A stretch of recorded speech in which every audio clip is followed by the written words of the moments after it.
Monument Valley, the Grand Canyon, Niagara Falls.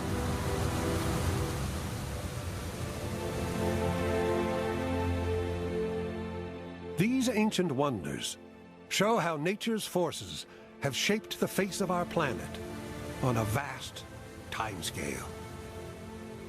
How great landmarks are the work of millions of years of slow, imperceptible erosion by wind and water. But here, across 16,000 square miles of Washington state, abrupt rips and scars in the landscape defy this explanation.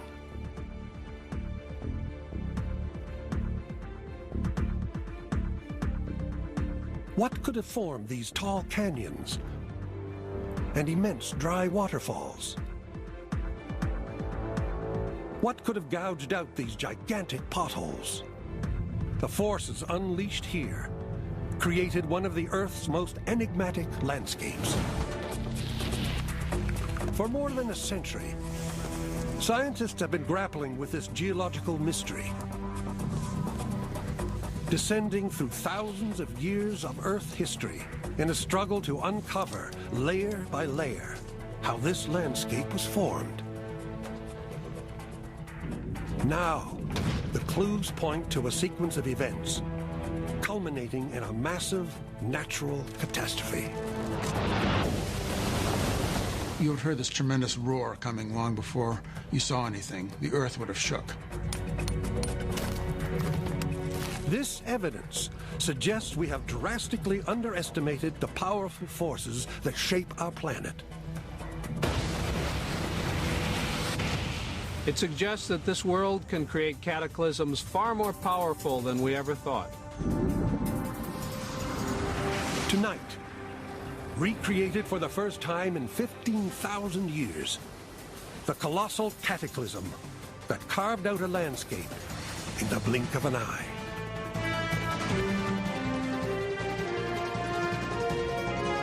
Mystery of the Mega Flood. Next on Nova.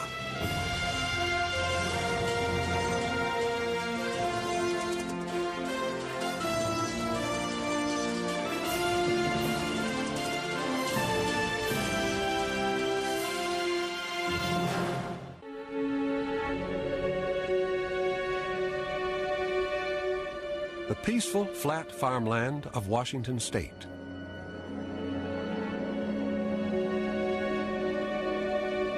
But after hundreds of miles, it changes. And in the distance, a very different landscape appears.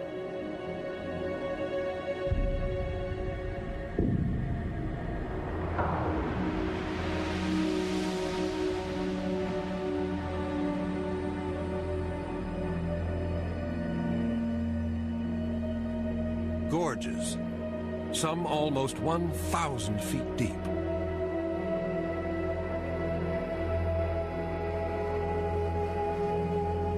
Waterfall, 5 times wider than Niagara, but without any water.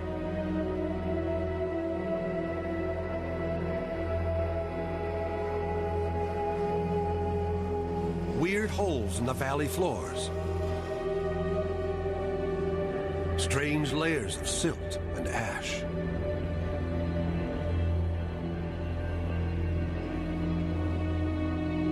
And over the whole area, huge boulders are scattered, as if a giant had dropped them there. Few places on Earth are as mysterious and controversial as the channeled scablands that lie just 200 miles east of Seattle.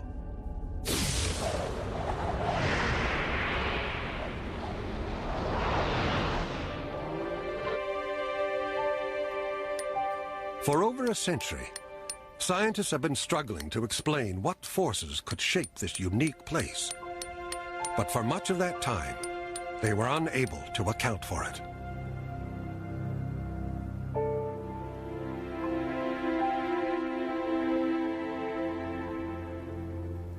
When we see a landform or a group of landforms, we rely upon our knowledge as to how similar landforms were created. So the geologist is always thinking of the origin of a particular feature. However, there was one landscape that really defied the understanding of geologists, and of course that landscape was the channeled scabland. Then a series of clues began to fit together to finally explain this bizarre landscape.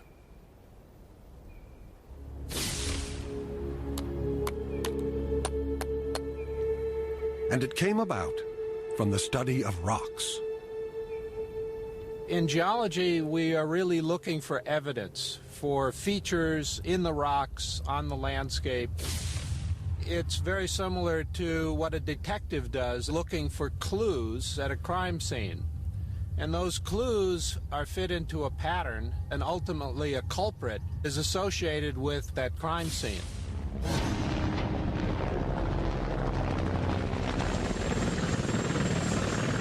It's wonderful to be flying over one of the most interesting parts of the United States.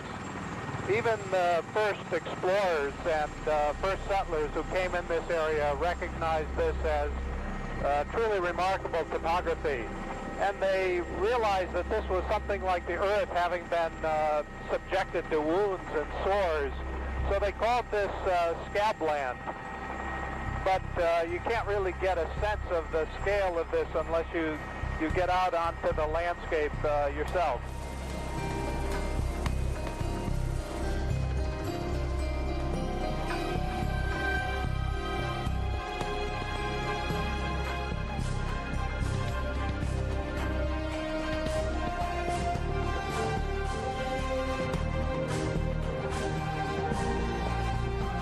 For a long time, it was assumed that the scabland's features would have taken millions of years to create.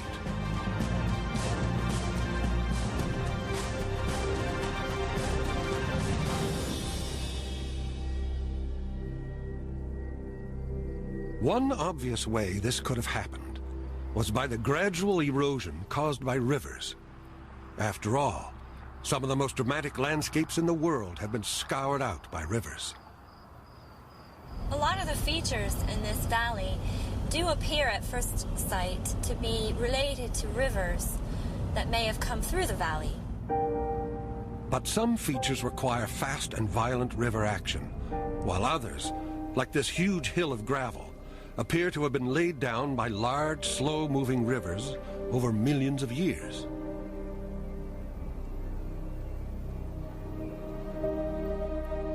And these mysterious layers look like the result of a giant river flooding again and again. And that's actually really what's been puzzling geologists. How could a river have deposited those features and yet carved out such a wide and deep and long and sheer canyon? The rivers and lakes in the scablands today could not have sculpted this landscape. This water is part of a modern irrigation system and was not here when the scablands were created. The only river big enough and old enough is the Columbia, which is 50 miles away, and there is no evidence it ever flowed through the scablands.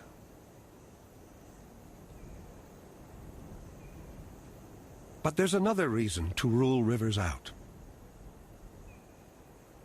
No river in the world can form what you are about to see.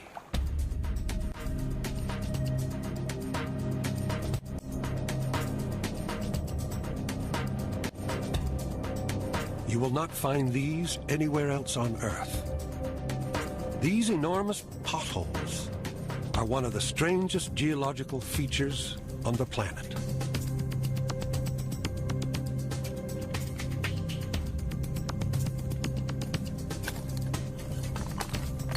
If I was on the bottom of a big river like the Columbia, I might find some potholes that were maybe a few feet across, a few feet deep.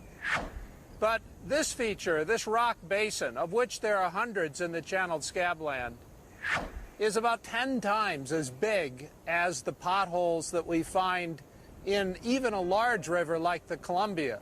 It's very clear just from the size of the feature that this was not made by normal river processes.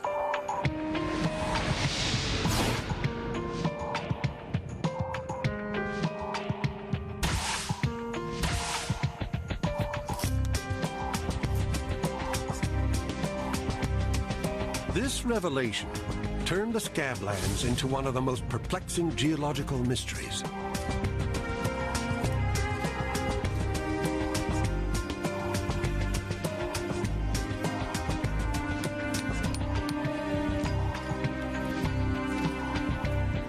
But if not rivers, then what formed this landscape?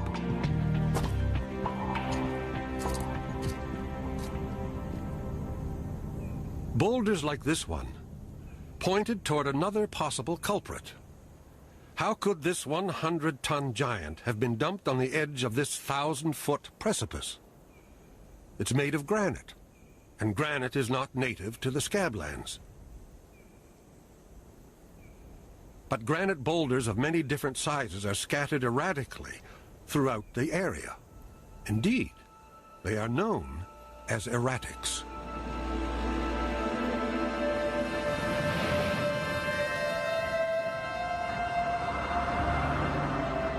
There is one force on Earth that can put this boulder up here. And it is not a river. It is something else.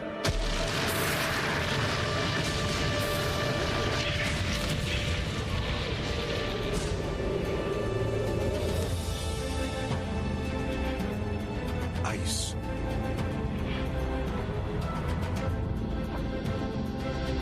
Ice can carve through solid rock and can help build mountains.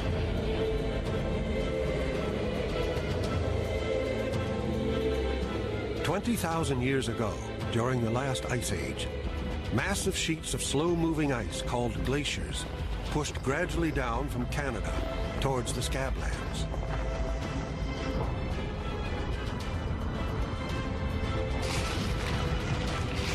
Glaciers move down valleys, carving out new landscapes as they go. They rip out rocks from the valley floor, and these erratics then travel within the ice, sometimes for hundreds of miles, until they're left behind when the ice melts.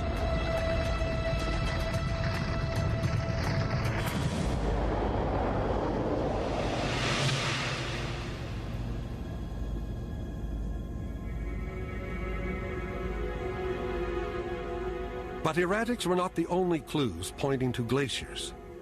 When a glacier carves out a canyon, it cuts through lots of little valleys on either side, leaving them hanging far above the main valley floor. There are some classic glacial-like features. On the ridge, on the horizon, there are hanging valleys where the cliff cuts a depression. In glaciation, the glacier enters a valley, it enlarges it, and it cuts off the tributaries, leaving them hanging. So it was natural to have as the hypothesis that glaciation may be the origin of some of these large features in the channeled Scabland. Yet again, it looked as if the culprit had been found. Surely glaciers, working over thousands of years, must have created this strange landscape. But there was a problem. The ice sheets that flowed down from Canada during the last ice age never reached the Scablands.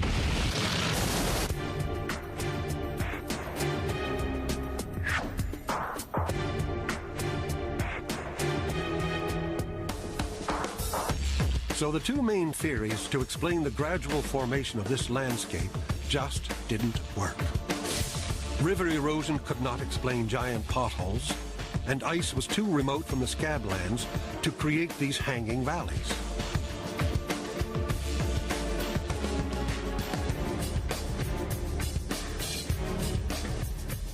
Geologists, it seemed, were back where they had started. Each time they attempted to explain the riddle of this tantalizing landscape, they failed.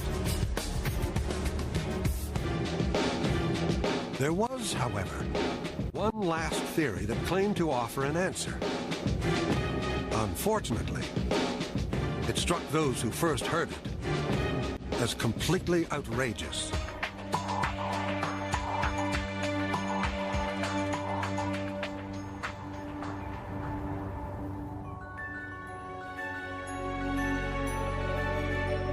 During the 1920s, a geologist named J. Harlan Bretz outlined a theory of what he thought had really happened to the Scablands. But Bretz's theory defied all scientific convention. He claimed the Scablands were not the result of a slow geological evolution, but of an enormous catastrophe that had happened almost overnight.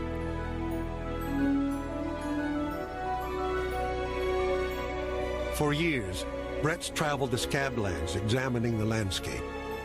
Eventually, one feature would clinch his argument, although it would take him decades to recognize it.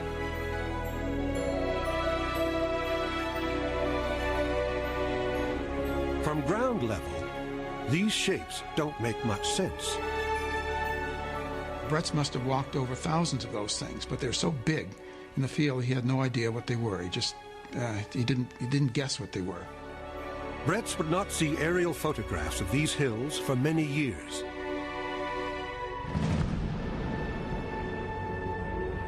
But we can see from the air how these shapes begin to look like ripples, a giant version of the ripples left behind on the beach by the sea.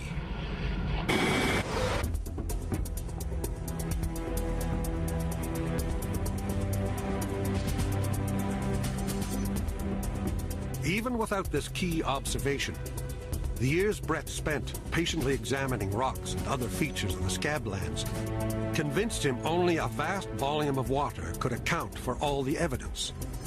In his mind, the entire landscape, which had once been a flat plateau, was created in a single giant flood.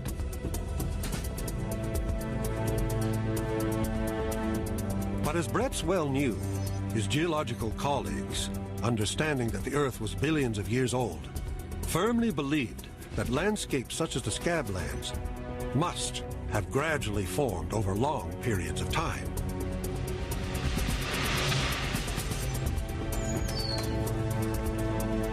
It was this orthodox view that Bretz now seemed to be challenging.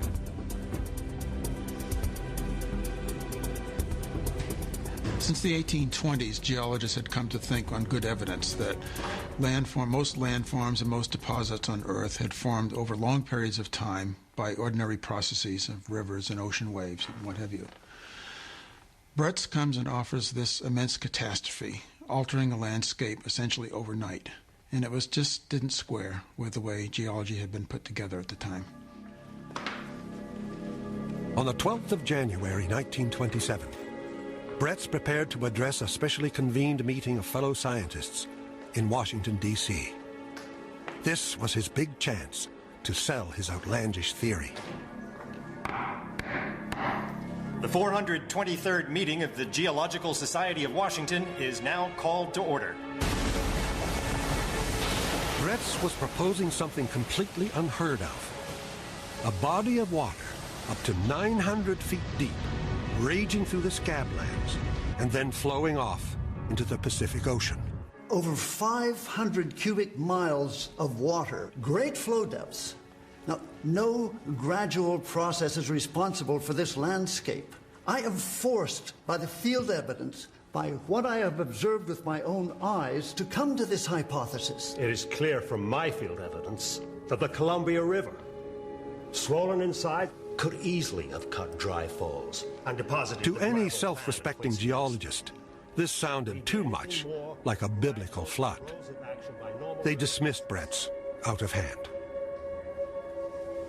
This did not happen overnight, but over many thousands of years. To suggest otherwise is ludicrous.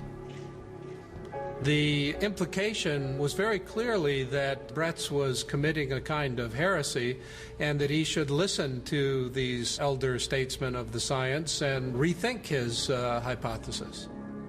Even if you were convinced by his unbelievable idea, Brett still had a problem. Where did the water come from? And Bretts can't tell them where the water came from. It's one of the big problems with the whole idea. To convince his colleagues, Bretts needed a source. How could so much water, traveling at ferocious speeds, suddenly appear out of thin air?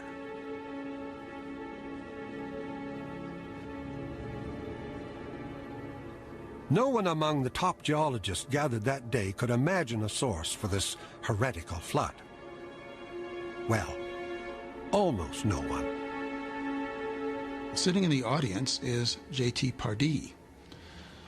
Pardee supposedly leans over to a colleague and says, I know where Brett's water came from.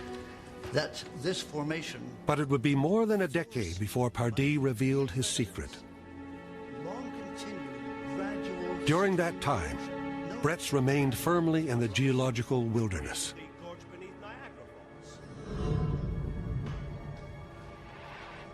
But Bretts would not give up, and his theory would eventually return again to take the world of geology by storm.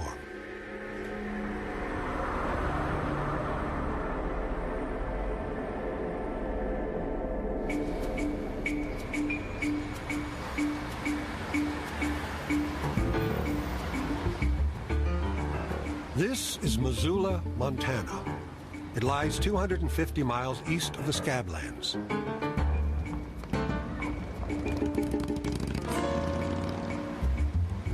Few who live here would ever suspect that this peaceful place was once the center of an epic confrontation between water and ice.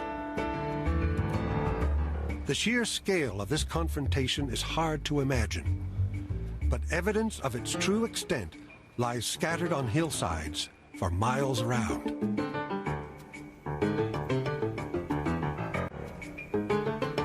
For a long time, no one could work out what made these marks. It was only when geologists discovered some scrapings on a rock that an unusual idea unexpectedly emerged. These marks, scratches as it were, on the bedrock represent the erosion of a large glacier that moved into this valley. This evidence gave rise to the possibility that the glacier created a lake by damming a river.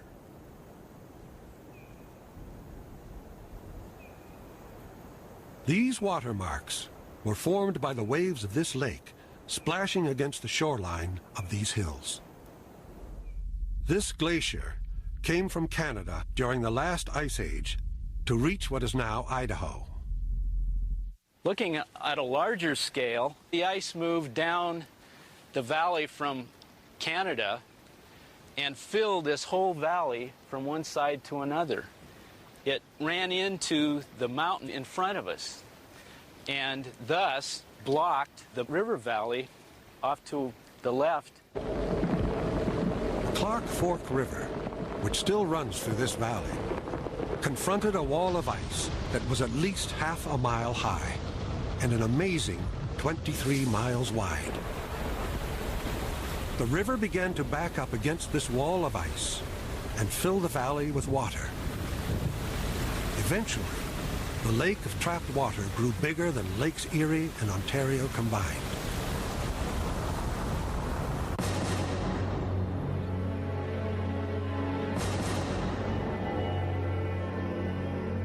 It was this lake that made these watermarks, and if it were still here today, it would drown Missoula, Montana, in well over 1,000 feet of water.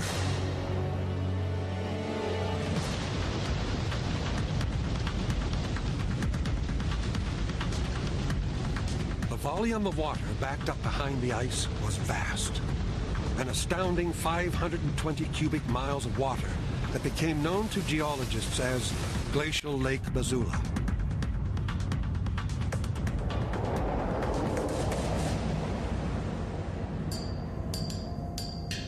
This valley was once the bottom of Glacial Lake Missoula, and it holds vital clues to solving the mystery of the Scablands. But what could it have to do with a place that's 250 miles away?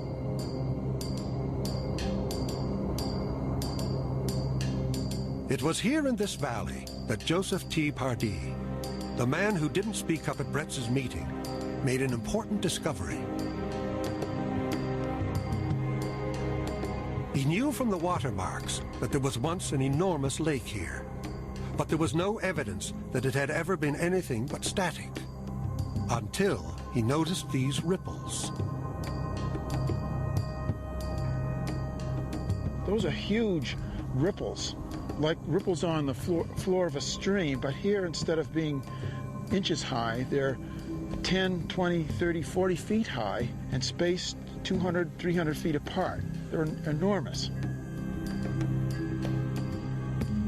It was when he saw these ripples that Pardee came up with his own extraordinary theory. He proposed that Lake Missoula had somehow emptied, and as it poured out, the lake water pushed up the gravel on the valley floor to create these giant ripples. And he looks around and sees these other things that goes with it. There's a great bar of gravel with a steep front to it. There's the pass up there that is sharply eroded. There are these rocks all over the ripples that indicate high speed of current. And there was something else about the ripples that Pardee noticed. They seemed to point straight towards the Scablands. Here is a huge body of water, and it's discharging at a fantastic rate, headed right towards Bretz's Channel Scabland.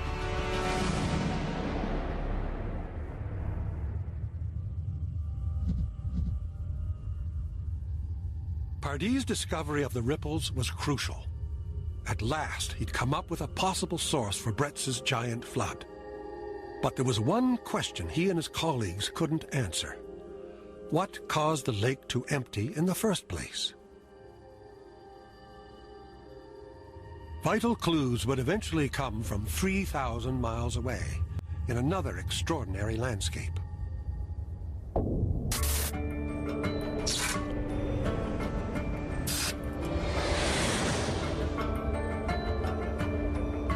This is Iceland.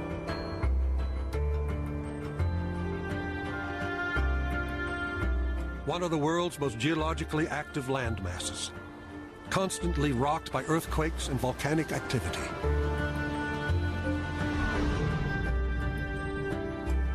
This island, on the northwestern tip of Europe, is home to strange lava-filled formations, and it also has more glaciers than all of those in Europe put together.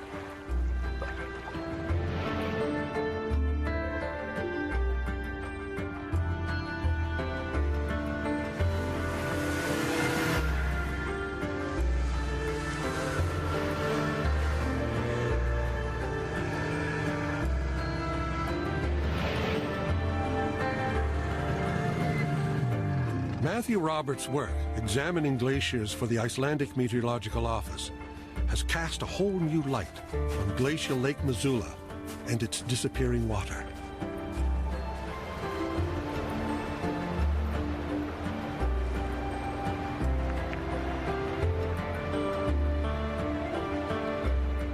What you are looking at now is a modern-day wall of ice. It is the head of a glacier, a smaller version of the one that created Lake Missoula over 15,000 years ago.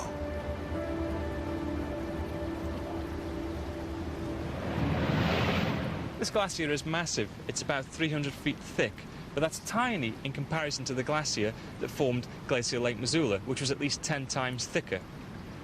In this example here, the ice has flowed across the valley to the other side, forming a plug. This is exactly the same setting as what would have occurred at Glacial Lake Missoula.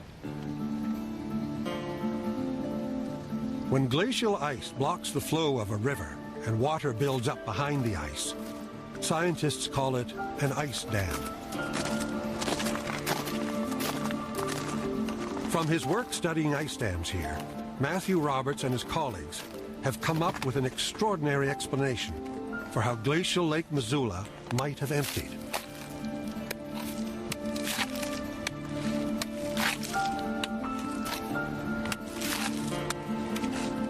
It has to do with what goes on deep inside these enormous mountains of ice.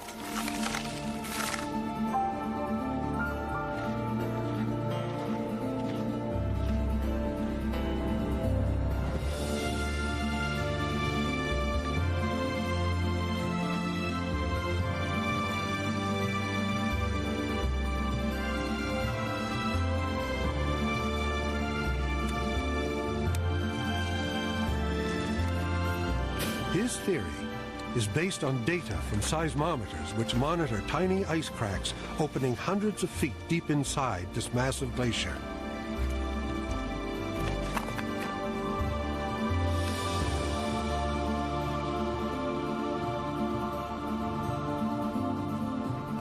These cracks signify that the glacier is behaving in a brittle manner, that the ice is fracturing. Just like the fractures that we see behind us here, these crevasses have opened up due to stresses inside the ice, and the crack is heard by the seismometers. Matthew Roberts was driven to do this work not by an interest in Lake Missoula, but by an urgent need to understand a disaster that happened on his own doorstep.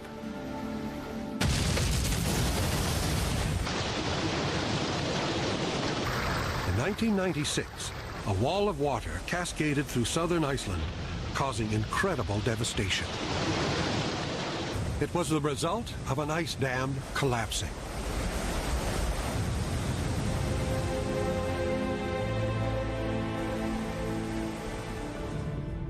After years of analysis, Matthew eventually worked out the process that caused the dam to fail.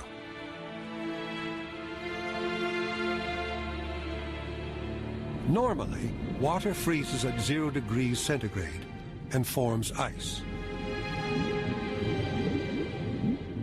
But deep at the base of an ice dam, the sheer amount of pressure stops the water molecules from expanding.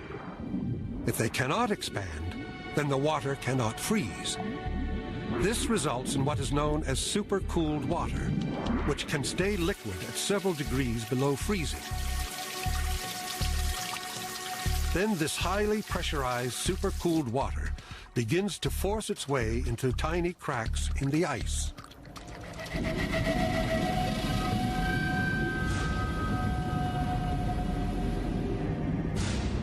Water under this much pressure behaves in some very unexpected ways, especially in such intimate contact with ice.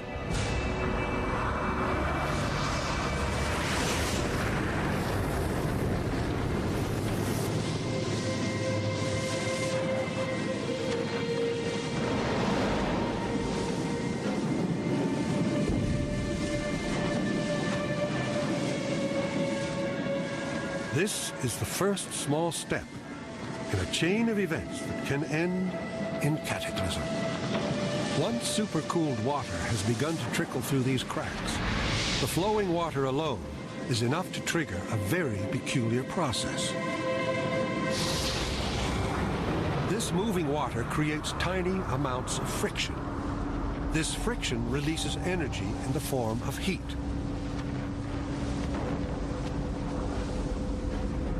As the water moves through the glacier, it melts the ice.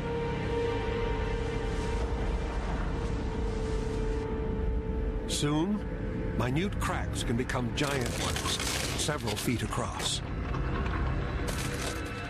More water can escape, the tunnel enlarges very quickly, but then suddenly the dam would have failed, and bang, the whole dam would have collapsed, and a massive wall of water, kilometers wide, would have swept down valley.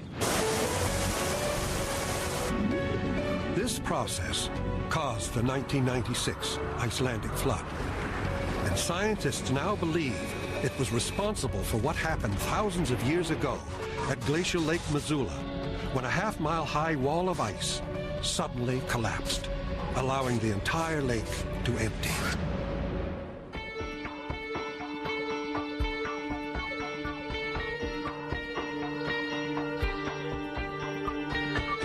From these new findings, we can reconstruct just how glacial Lake Missoula sent 2.5 trillion tons of water, nearly half of Lake Michigan, surging across the American Northwest.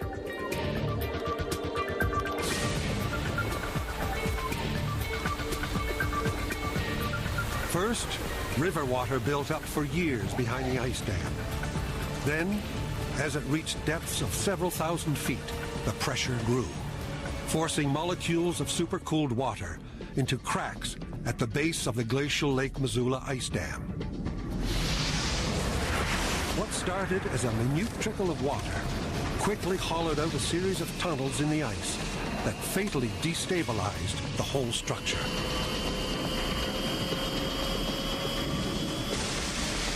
Then, as the sheer weight of water became too much, the ice dam literally exploded.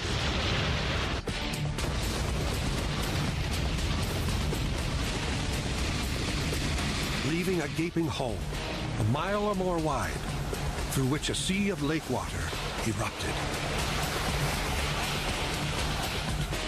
You would have heard this tremendous roar coming long before you saw anything. The earth would have shook.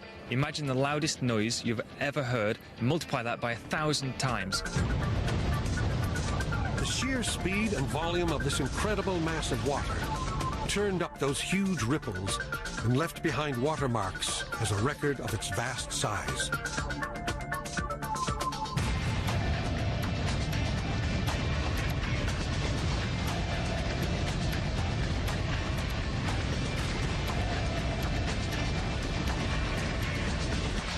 This one cataclysmic event sent trillions of gallons of water at ferocious speeds towards the scablands.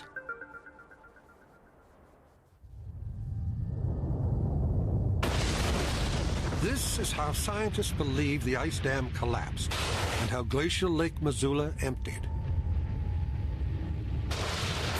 But could this single event have created all the extraordinary features in the scablands?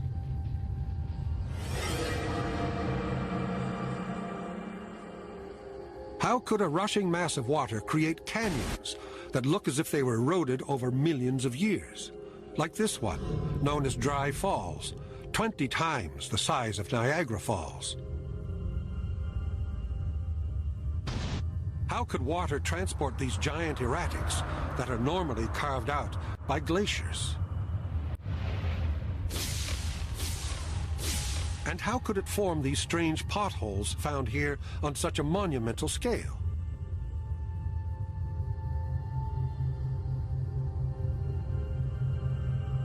To test whether a single flood coming from Lake Missoula could really have done all this, scientists have built their own mini scablands.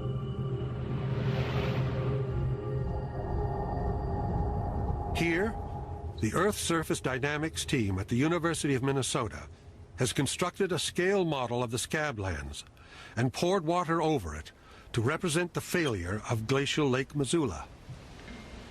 Here it comes.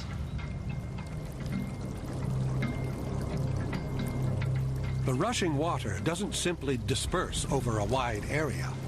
It gouges out channels and then erodes them into extraordinary shapes.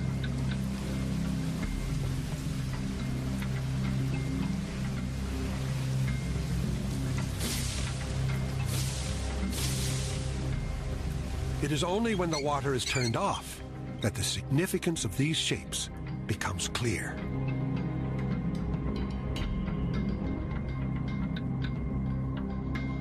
We're seeing the same essential set of processes. In fact, it's one of the remarkable things about these natural systems is that the same fundamental sets of processes can occur across a very wide range of scales. They're what we call scale independent. For years, scientists argued that the features of the scablands could not have been formed overnight. But this model clearly shows miniature versions of the canyons found in the scablands. Just like the real ones, they look as if they were gradually eroded. In fact, they were carved out in seconds. But can the scientists also show how these strange potholes were made?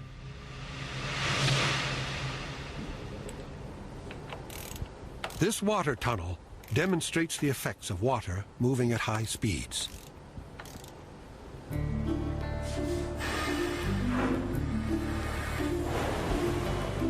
An object in the tunnel represents a hard outcrop of rock.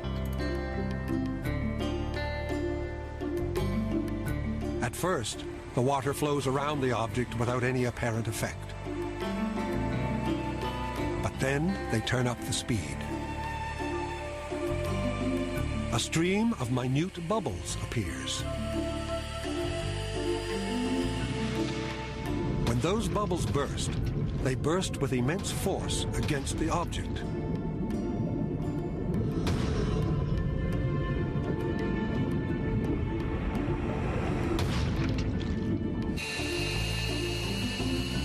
As the speed of water increases further, the bubbles collapse with ever greater intensity. The process, slowed down nearly 100 times, reveals a long twisting thread emerging from the metal object. It is in this high-speed vortex of bubbles where the secret to the flood's incredible power lies. So if you look at this, the first thing we see here is this very strong vortex here. So you got like a sledgehammer effect. Every time one of these forms and collapses, bang, you've got a sledgehammer.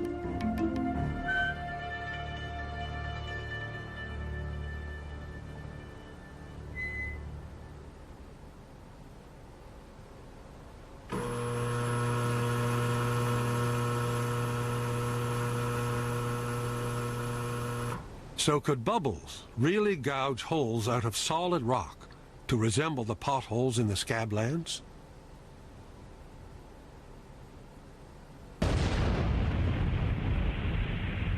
Slowed down 80 times, this experiment shows solid rock being drilled out by the power of bubbles. But what would this have looked like during the flood?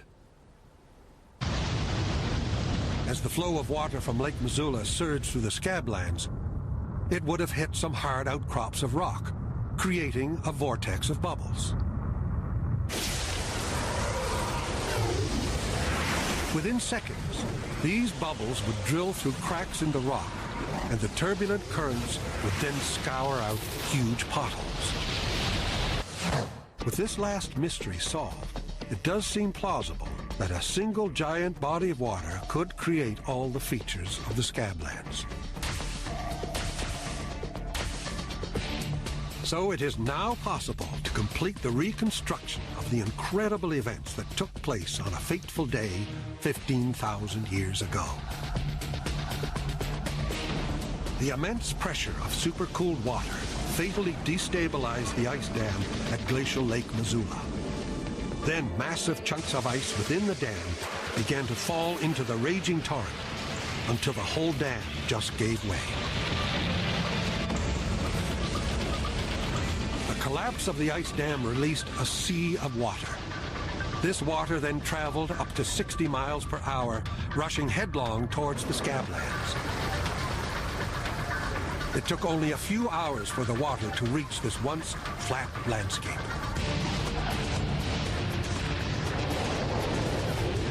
In places, the water was a staggering 800 feet deep. As this volatile torrent flowed ever more quickly, it gouged out miles of rock. It carved out cliffs and canyons, including the massive feature that is known today as Dry Falls.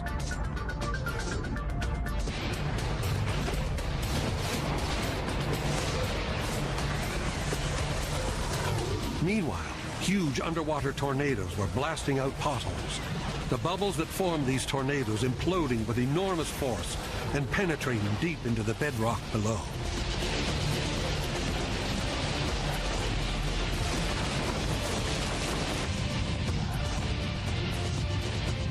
As the chunks of ice from the original glacier were carried huge distances by the floodwaters, the boulders they contained within were randomly flung aside.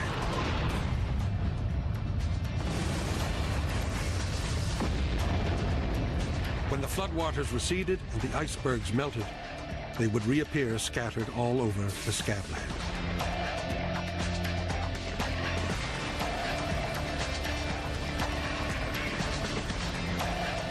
After a tumultuous journey, this muddy torrent surged out to sea along the floor of the Pacific until it came grinding to a halt over 1,000 miles from its point of origin. It had only taken a few hours to get there.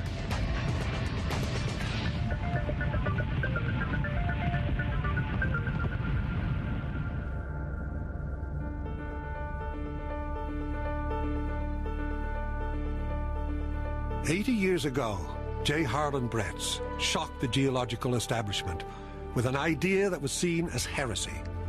But over the years, more and more scientists gradually began to accept his theory. Oh, I think Bretz was absolutely delighted to see the vindication of his ideas.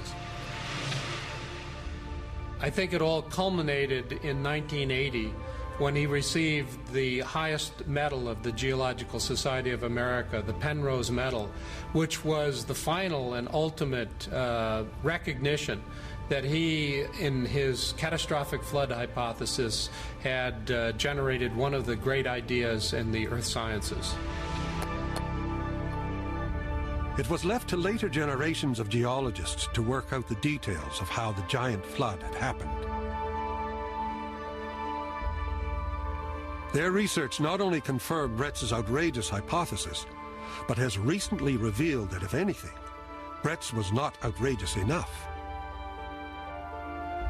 For there may have been more than one giant flood.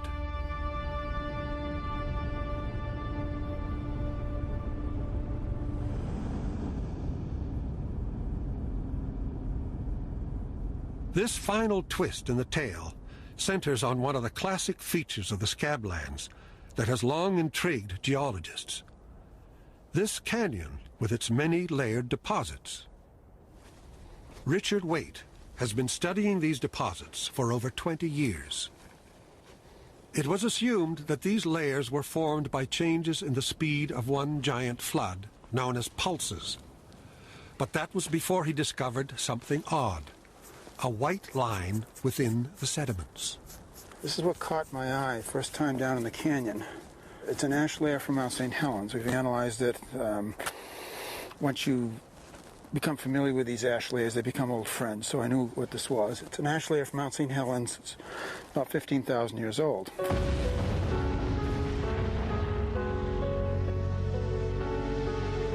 Mount St. Helens in Washington state erupts regularly. The ash from the eruption can spread over thousands of square miles, as it did some 15,000 years ago near the time of the Scablands flood.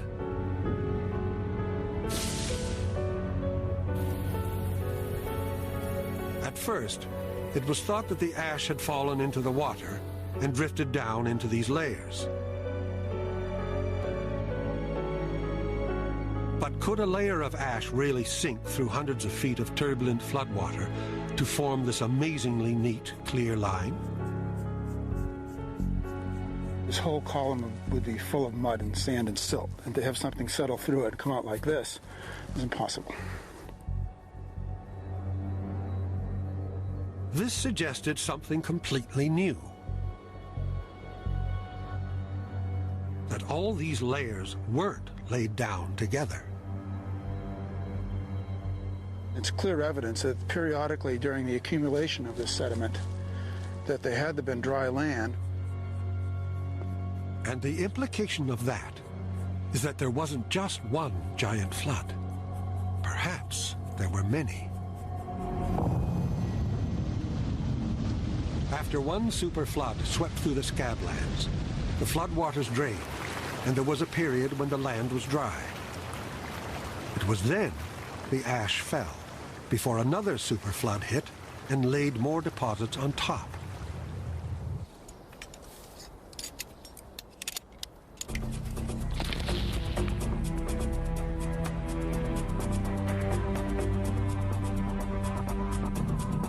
The only way to know whether this theory is true is to date the layers, as Kathleen Nichol is now painstakingly doing.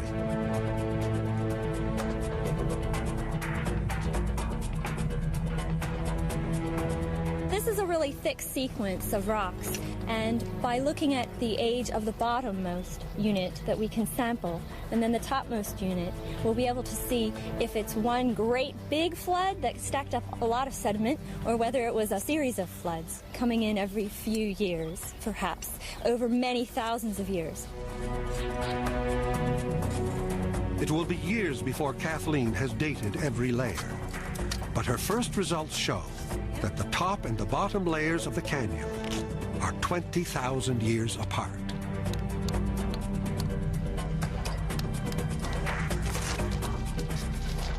We thought that there was just one flood. But now, with these results, we can say with certainty that this area has been repeatedly hit by cataclysmic megafloods again and again. With these latest results, a culmination of over a century of geological investigation, it now seems that gigantic floods, as well as smaller ones, were a regular feature of this landscape during the Ice Age. Incredibly, ice dams collapsed and reformed in a cycle that rocked the scablands again and again.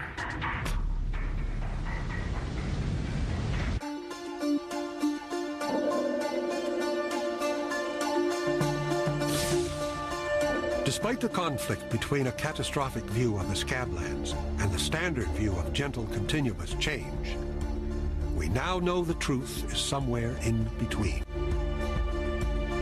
There were huge catastrophes that carved out these giant landscape features, but they were part of a cycle of floods that repeatedly swept through this landscape.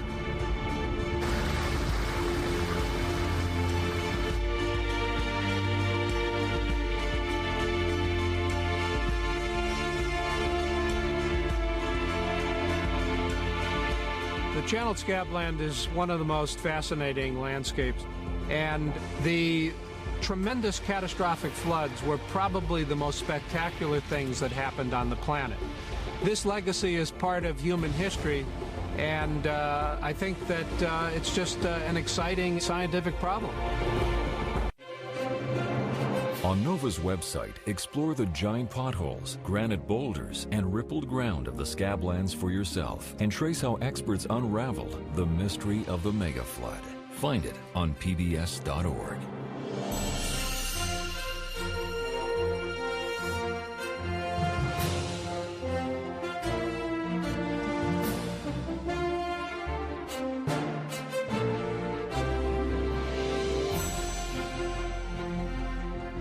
To order this show or any other NOVA program for $19.95 plus shipping and handling, call WGBH Boston Video at 1-800-255-9424.